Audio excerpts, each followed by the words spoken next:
সবকিছু মিলিয়ে খুব হতাশার মধ্যে আছেন আপনি। তাও মোটামুটি কত লক্ষ টাকা নষ্ট হয়েছে আপনার? মনে করেন 60-70 লাখ। ভালো আছেন? জি ভাই। নাম কি আপনার? আমার নাম ফরহাদ। কতদিন যাবত শরবতের ব্যবসা করেন? শরবতের ব্যবসা বেশি দিন হয় নাই, এই 2-3 বছর। 2-3 বছর। এই সারাদিন এটা নিয়ে নিয়ে রোদের মধ্যে হাঁটতে কষ্ট হয় না? ও আর কি করবো, হয়তো কিছু করার নেই। ফ্যামিলিতে কে কে আছে? আছে ফ্যামিলিতে, বাবা আছে, মা আছে, বউ আছে, বাচ্চা কাচ্চা আছে, সবাই আছে। বাচ্চা আছে কয়জন?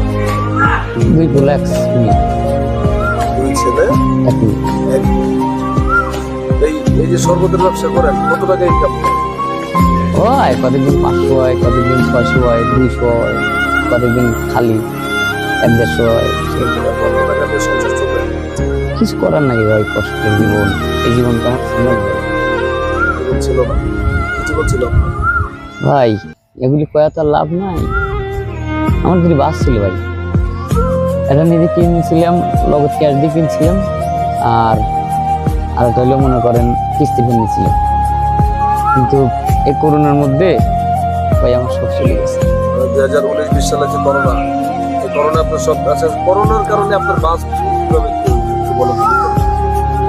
ড্রাইভার অ্যাক্সিডেন্ট করছিল, অ্যাক্সিডেন্ট করার পরে গাড়ির মনে হয় গাড়ি নাই, বাঙালি ধরনের বেঁচে লাগছে, কিন্তু কিস্তিতে আমার দেওয়া লাগছে। তাও মোটামুটি কত লক্ষ টাকা নষ্ট হয়েছে আপনার? মনে করেন 60-70 লাখ। নষ্ট হয়েছে। বা বাড়িতে জমি জমা দেয়? জমি জমা বেশি কিনে ঋণ পান দিচ্ছি, কিস্তি দিচ্ছি, তারপরে আরো তো এখনো কিছু ঋণ পান আসছি। পরিস্থিতির শিকারে ধরেন এখন আমি আজ শরবত দেখা লাগতেছি, উপায় নেই, নিরুপায়। দিনের দায় জর্জরিত। একসময় বাসের মালিক ছিলেন, বাসের মালিক থেকে আজ শরবত ব্যবসায়ী। জি। আসলে আপনার কাছে মনে হয় কোন জীবনটা ভালো? বাসের মালিক থাকাকালীন সময় ভালো ছিলেন নাকি এখন ভালো আছেন? ভালো বন্ধু ভাই, এরা সব নিয়তি জানি। তখনও একটা টেনশনে ছিলাম, হয়তো এখনো আছে। তখন টেনশনে ছিলাম যে টাকা পয়সা হবি, একটা গাড়ি হলো, 2টি গাড়ি হলো, 3টে কিনবো, এভাবে, তাই না? আর এখন হলো 3 বেলা খাবির পাল্লি।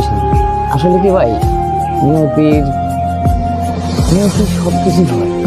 হ্যাঁ, মানে এমন এক সময় আমার ছিল যে কোনো লোক যদি হয়তো আমার গাড়ি থেকে মানে দেখা গেছে উঠছে, আমি ড্রাইভারকে বলে দিচ্ছি, যার কাছে টাকা না থাকে বা মুরব্বী পাইলে বা অসহায় পাইলে 12 নিয়ে না, প্রয়োজন বললে আমার জমা করবে।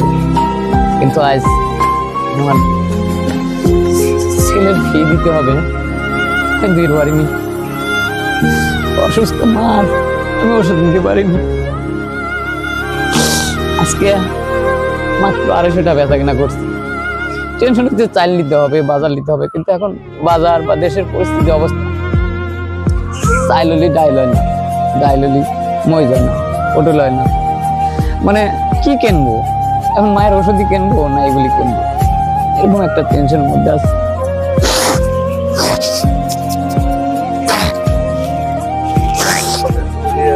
খুব হতাশার মধ্যে আছেন আপনি। এটুকুই পার্থক্য। এই তো শান্তি, এই তো সুখ। ভবিষ্যৎ পরিকল্পনা কি করতে চাচ্ছেন স্যার? ভবিষ্যৎ পরিকল্পনা, আল্লাহ 3 বেলা 3 মুঠো ডাল ভাত সবাই নিয়ে শান্তি দেখাতে পারলে এটাই ভবিষ্যৎ পরিকল্পনা। আর সেই দিন না এই যে আমি আবার গাড়ি কিনবো, আবার বাড়ি করবো, হ্যাঁ, বা বিলাসিতা করবো, এখন তো আর সেই বয়স হল। মানুষ তো এখন আর ভালো নাই ভাই, মানুষ আর এখন ভালো নাই ভাই। অনেক মানুষ আছে যে শরবত খাওয়া পয়সা দেয় না, জোর করে খায়, গায়ের জোর আছে।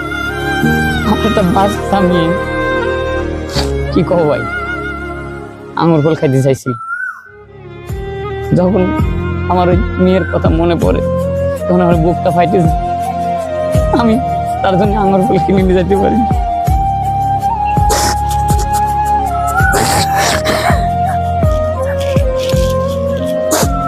কথা বলবো না ভাই।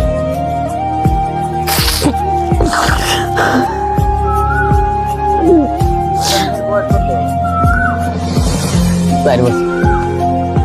4 বছরের মেয়ে আঙ্গুর ফল খেতে চাইছে, কিন্তু আপনি খাওয়াইতে পারেন, খুব কষ্ট লাগে।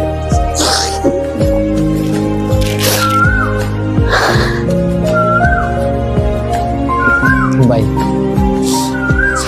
যাই আর ভালো লাগতেছে না